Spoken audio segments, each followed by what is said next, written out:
त्या ठिकाणी मी त्यावेळेला भेटलो. अध्यक्ष महोदय, खरं तर माझा हा भाषणाचा शेवटचा मुद्दा होता, परंतु हातामध्ये कागद घेऊन बोलणं माझी अडचण होते म्हणून तो ओघाने मी आला म्हणून सांगतो की आज मुख्यमंत्री महोदय, मी आज तुमची मुलाखत वाचली, रोज वाचतोय. सीबीआय मार्फत चौकशी करा, सीआयडी मार्फत चौकशी करा, डीसीजीए मार्फत चौकशी करा, काय कशी चौकशी करा ती करा, पण महाराष्ट्राच्या मनामध्ये संशय आहे. महाराष्ट्राच्या सर्वसामान्य माणसाच्या जनतेला दादांचा अपघात झाला हे मन मानायला तयार नाही, तुमचंही मानायला तयार नाही आणि माझंही मानायला तयार नाही. कुठेतरी घातपात झालाय असंच वाटतं. काय झालं काय नाही झालं चौकशी अंती बाहेर येईल.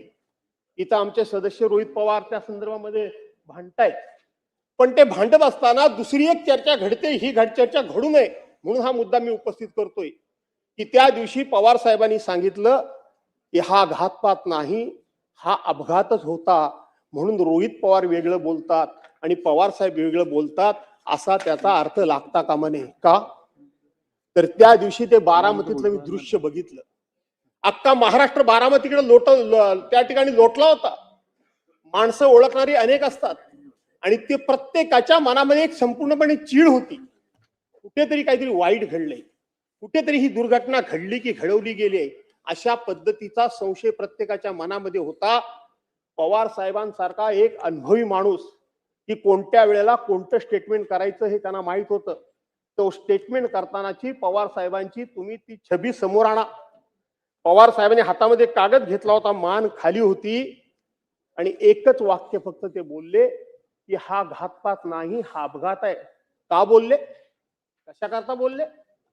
एक जर बारामतीमध्ये दादा जर ठिणगी पडली असती, एक ठिणगी पडली असती तर अख्खा महाराष्ट्र त्या ठिणगीनं होरपळून निघाला असता, होरपळून निघाला असता.